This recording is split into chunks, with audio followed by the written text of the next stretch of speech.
जय श्री कृष्ण भक्तों। एक बार देवी लक्ष्मी ने भगवान विष्णु से पूछा, प्रभु, आप तो अनादि हैं, अनंत हैं, किंतु फिर भी आप पृथ्वी पर इतने सारे व्रत और पर्व क्यों स्थापित करते हैं?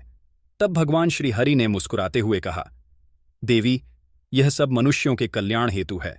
जब जब मनुष्य मेरे प्रिय वृक्षों, नदियों और पर्वों का पूजन करता है, तब वह मुझसे सीधा संबंध जोड़ता है। ऐसा ही एक व्रत है आंवला नवमी का व्रत, जो मेरे स्वयं के स्वरूप की उपासना का प्रतीक है। भगवान बोले, आंवला मेरा प्रिय वृक्ष है, इसमें त्रिदेवों का वास है।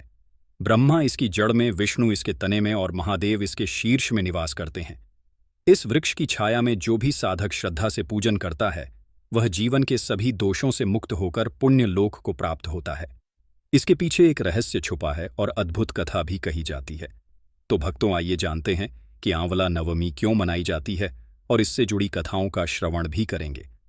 आपसे निवेदन है कि आप वीडियो को अंत तक अवश्य सुने और श्री हरि विष्णु की कृपा के साक्षी बने। जय श्री हरि विष्णु, जय मां लक्ष्मी।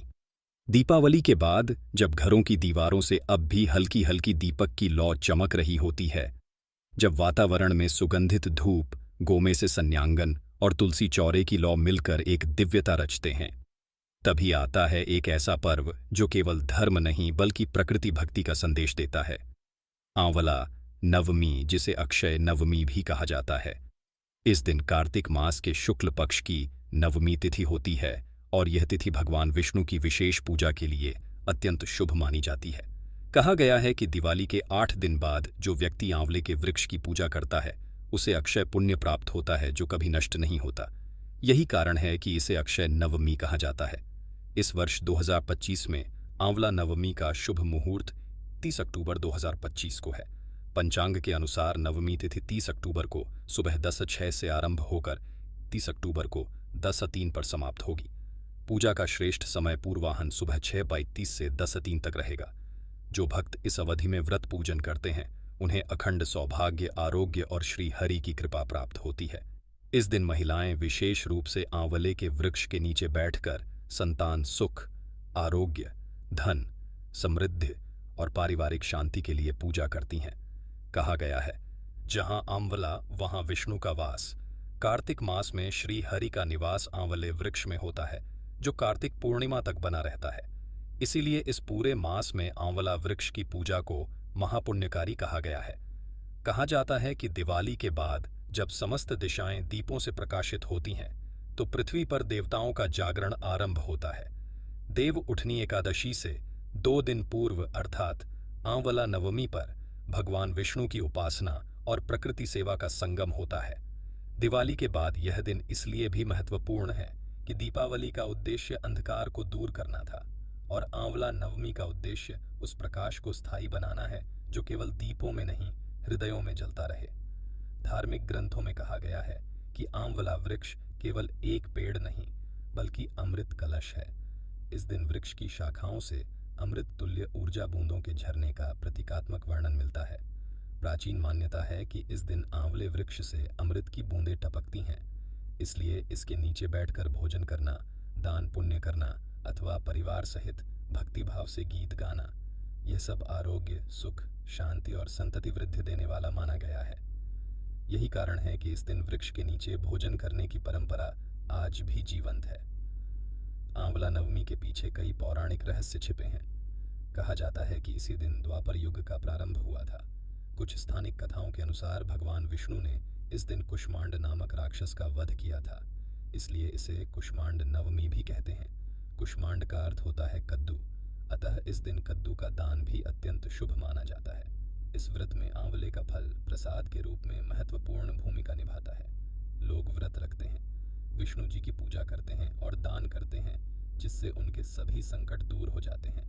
इस दिन मथुरा वृंदावन की परिक्रमा का विशेष महत्व बताया गया है। कहा गया है कि जो भक्त कार्तिक शुक्ल नवमी के दिन वृंदावन या गोवर्धन की परिक्रमा करता है, वह सीधे वैष्णव लोक में स्थान पाता है। क्योंकि भगवान कृष्ण ने कंस वध से पूर्व तीनों वनों की परिक्रमा यही दिन की थी। यह दिन कृष्ण के लिए तपस्यात्मक था और भक्तों के लिए आराध्य है। आंवला वृक्ष की वैज्ञानिक महत्ता भी अद्भुत है। आंवले में विटामिन सी का सर्वोच्च स्तर होता है जो शरीर को रोगों से रक्षा देता है। आंवला के नीचे बैठकर भोजन करने से प्रकृति की शीतलता और उस वृक्ष की ऊर्जा मानव तन मन में प्रवाहित होती है। यह परंपरा केवल आध्यात्मिक नहीं बल्कि स्वास्थ्यवर्धक भी है। इस दिन भक्त प्रातःकाल स्नान करते हैं, श्वेत वस्त्र धारण करते हैं और आंवले के वृक्ष के नीचे दीपक जलाकर भगवान विष्णु का स्मरण करते हैं। वे कहते हैं, हे आंवले के रूप में स्थित श्री हरि, मुझ पर अपनी कृपा बनाए रखो। पूजा के बाद आंवले का फल प्रसाद रूप में ग्रहण किया जाता है। ब्राह्मणों को आमंत्रित कर उनके लिए आंवले के नीचे भोजन बनाकर दान करना सबसे उत्तम कर्म माना गया है। कहते हैं कि देवताओं ने भी इस दिन प्रकृति की आराधना की थी। जब समुद्र मंथन के समय अमृत निकला तो देवताओं ने आंवला वृक्ष को अमृत का प्रतीक माना और उसकी जड़ों में अमृत की बूंदें डाल दी। इसीलिए कहा जाता है कि आंवले के वृक्ष में अमृत का वास्तविक वास है। जो भी भक्त इस दिन उसके नीचे बैठकर भोजन करता है वह शारीरिक और आध्यात्मिक रूप से अमृत का रस प्राप्त करता है। इसी कारण से लोग कहते हैं दिवाली से प्राप्त प्रकाश अस्थायी है, पर आंवला नवमी से प्राप्त पुण्य अक्षय है। दिवाली के दीपक बुझ जाते हैं, पर आंवले की हरियाली साल भर प्रकृति में प्राण भरती रहती है। भक्तों, कार्तिक मास के शुक्ल पक्ष की नवमी तिथि को आंवला नवमी या आंवला पूजन कहा जाता है। पंचांग और विद्वानों के अनुसार इस वर्ष आंवला अक्षय नवमी का सर्वश्रेष्ठ पूजा योग्य समय पूर्वन मुहूर्त 31 अक्टूबर 2025 की सुबह लगभग 6:32 से 10:03 तक माना गया है। अतः भक्तों को इस अवधि में स्नान करके आंवले के वृक्ष के पास बैठकर विधिवत पूजा और दान पुण्य करने का विशेष फल प्राप्त होगा। कार्तिक मास स्वयं भगवान विष्णु का प्रिय माह है और इस दिन आंवले के वृक्ष की पूजा करके भगवान विष्णु और माता लक्ष्मी की कृपा प्राप्त होती है। कहते हैं कि इस दिन जो भक्त आंवले के पेड़ के नीचे बैठकर पूजा करता है या भोजन करता है उसके समस्त पाप नष्ट हो जाते हैं और वह विष्णु लोक का अधिकारी बन जाता है। एक बार देवी लक्ष्मी ने भगवान विष्णु से विनम्रतापूर्वक पूछा, प्रभु, ऐसा कौन सा व्रत है जिससे स्त्रियों को अखंड सौभाग्य और परिवार को सुख समृद्धि प्राप्त हो? भगवान विष्णु मुस्कुराए और बोले, देवी, कार्तिक मास की शुक्ल नवमी को आंवला नवमी कहा जाता है। इस दिन आंवले के वृक्ष की पूजा करने से सहस्र गोदान, गंगा स्नान और यज्ञ का फल प्राप्त होता है। इस व्रत से पाप नष्ट होते हैं, सौभाग्य स्थायी रहता है और घर में लक्ष्मी का वास होता है। भगवान विष्णु ने आगे कहा, देवी, आंवला वृक्ष में ब्रह्मा, विष्णु और महेश तीनों का निवास है। इसकी पूजा करने वाला भक्त त्रिलोक के देवताओं का पूजन करता है। यह सुनकर माता लक्ष्मी प्रसन्न हुई और बोली, प्रभु, यह व्रत तो सचमुच कल्याणकारी है। भक्तों, तभी से आंवला नवमी के दिन भगवान विष्णु और माता लक्ष्मी की पूजा का यह शुभ पर्व मनाया जाने लगा। इसके पीछे एक अद्भुत कथा भी कही जाती है। प्राचीन समय में एक नगर था जिसका नाम था कांतपुर। वहां एक अत्यंत दयालु और धर्मपरायण राजा राज्य करता था जिसका नाम विक्रमसेन था। उसकी रानी मालवती अत्यंत सुशील, भक्त तिमती और धर्मनिष्ठ थी। दोनों हर एकादशी, पूर्णिमा और अमावस्या के व्रत करते थे। किंतु एक वर्ष ऐसा हुआ कि कार्तिक मास के दौरान रानी गंभीर रूप से बीमार हो गई। डॉक्टरों और वैद्यों ने बहुत उपचार किए परंतु कोई लाभ नहीं हुआ। राजा अत्यंत दुखी हुए और उन्होंने भगवान विष्णु से प्रार्थना की, हे नारायण, यदि मेरे जीवन का कोई भी पुण्य शेष है तो मेरी रानी का दुख दूर कर दीजिए। उसी रात राजा को स्वप्न में भगवान विष्णु का दर्शन हुआ। उन्होंने कहा, राजन, तेरी रानी का रोग केवल औषधियों से नहीं मिटेगा। कार्तिक मास की शुक्ल नवमी को आंवला वृक्ष के नीचे मेरा पूजन कर और रानी को भी वहां बैठाकर भोजन कराना। उस वृक्ष के नीचे स्वयं मैं निवास करता हूं। सुबह होते ही राजा ने नगर में घोषणा करवा दी, आज से सभी लोग कार्तिक नवमी को आंवले का पूजन करेंगे।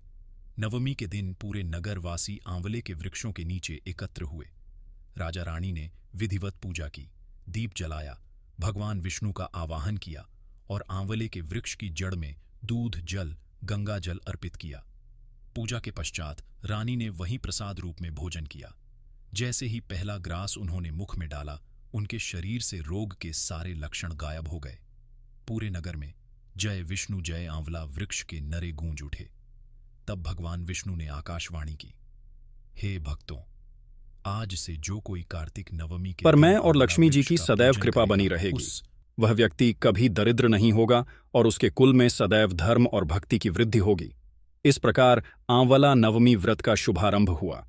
इसी कारण इस दिन आंवले के वृक्ष के नीचे पूजा करने, कथा सुनने और भोजन करने की परंपरा प्रचलित हुई।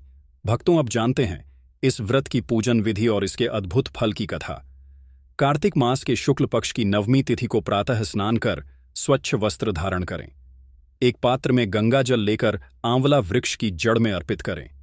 फिर भगवान विष्णु का स्मरण करते हुए कहें, ओम नमो भगवते वासुदेवाय नमः। आंवला वृक्ष पर रोली, चावल, पुष्प, दूध, जल, दीप और धूप अर्पित करें। वृक्ष के चारों ओर 3 बार परिक्रमा करें। इसके पश्चात वहां बैठकर विष्णु सहस्त्र नाम का पाठ या विष्णु सहस्त्र का स्मरण करना अति फलदायी माना गया है।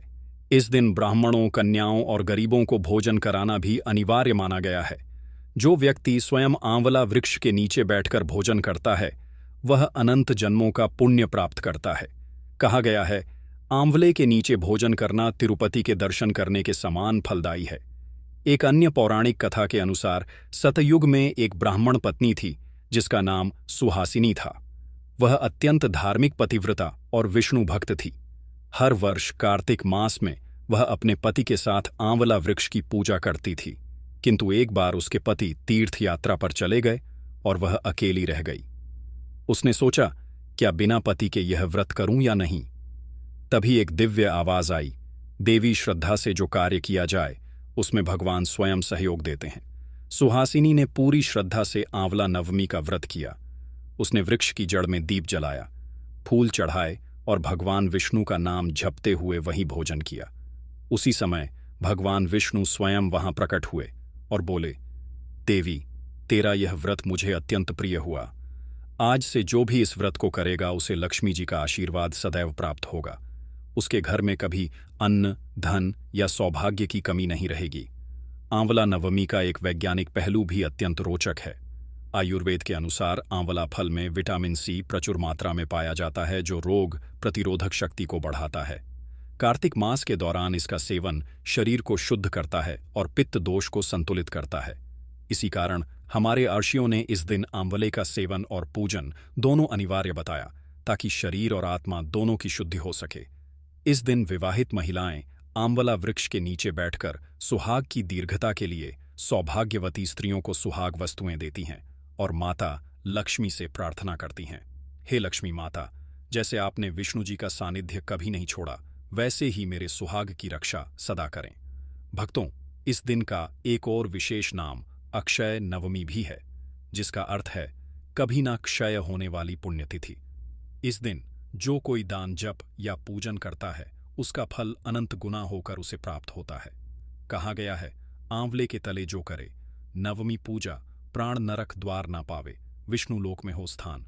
अंततः जब सूर्य अस्त होता है और कार्तिक की ठंडी हवा में आंवले की पत्तियां हिलती हैं, तो ऐसा लगता है जैसे भगवान विष्णु स्वयं मुस्कुराते हुए आशीर्वाद दे रहे हों।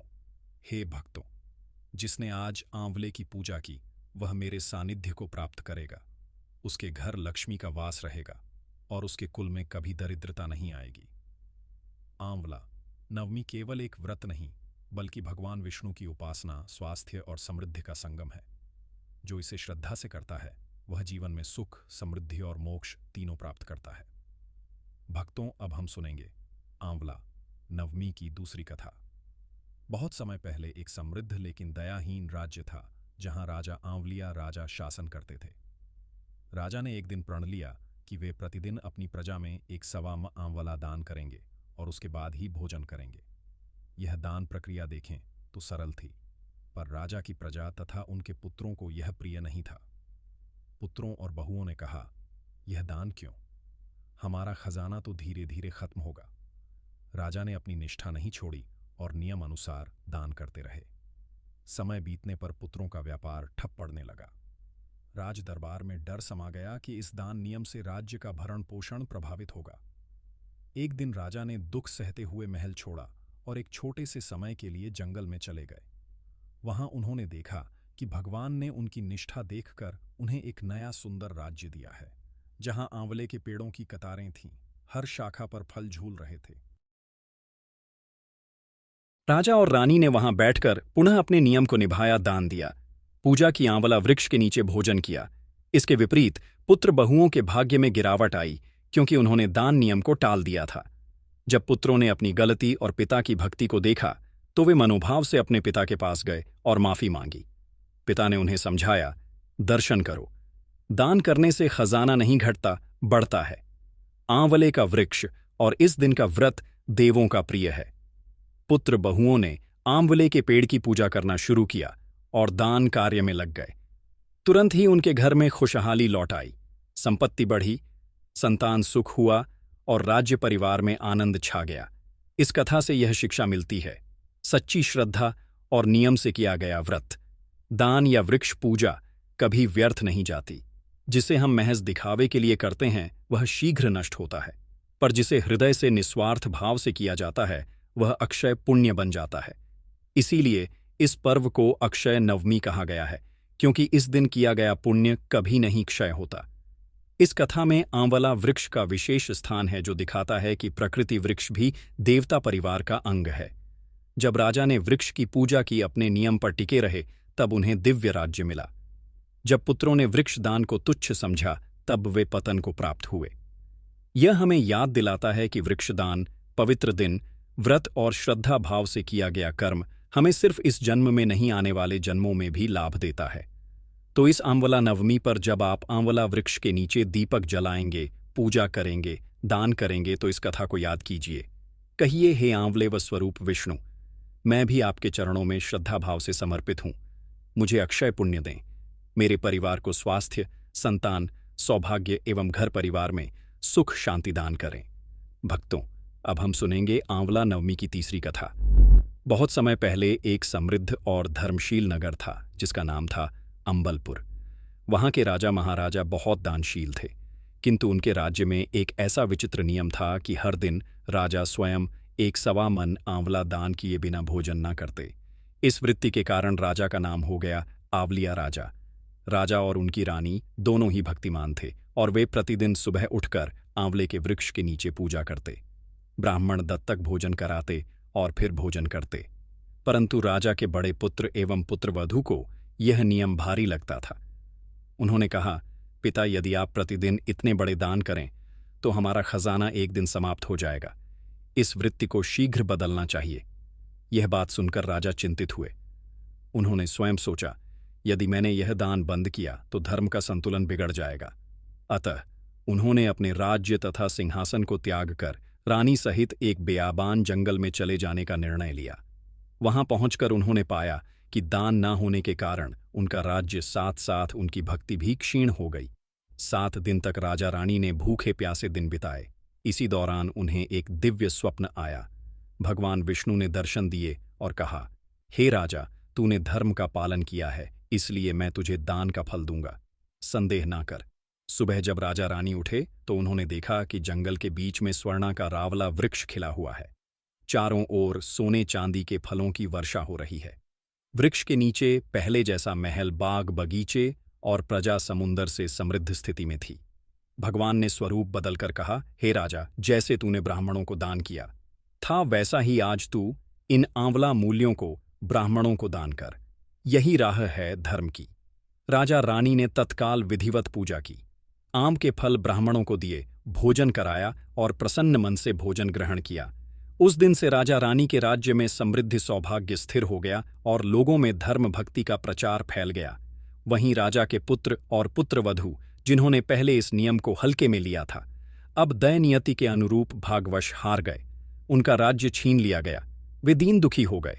जब वे पिता के राजकाज की ओर शरण लेने आए तो राजा रानी ने उन्हें बिना नाम पता पहचाने काम दिया और धीरे धीरे बेटे बहू को अपनी गलती का बोध हुआ।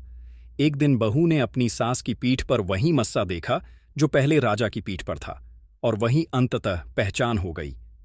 राजा ने उन्हें समझाया, दान से धन नहीं घटता बल्कि बढ़ता है। आंवले का दान, आंवला वृक्ष की पूजा और श्रद्धा का फल अक्षय है। उनके पश्चात पुत्र बहू ने मन से आंवला वृक्ष की पूजा, दान और व्रत पुनः अपनाई।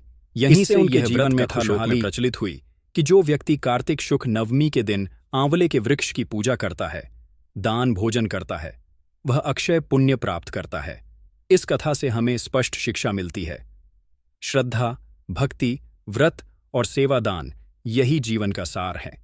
दिखावा, आलस्य तथा संकोचन का नाश करते हैं।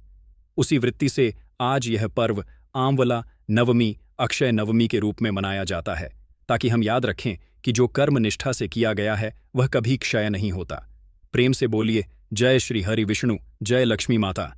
ऐसे ही और भी रोचक और आध्यात्मिक वीडियो के लिए चैनल को सब्सक्राइब कर लें। दोस्तों, आपको यह कथा कैसी लगी? कृपया कमेंट करके जरूर बताएं। वीडियो पसंद आया हो तो लाइक करें और अपने दोस्तों के साथ शेयर करें। कमेंट बॉक्स में जय श्री हरि विष्णु, जय लक्ष्मी माता लिखना ना भूलें। फिर मिलते हैं एक और भक्तिपूर्ण वीडियो के साथ। धन्यवाद। जय श्री कृष्ण।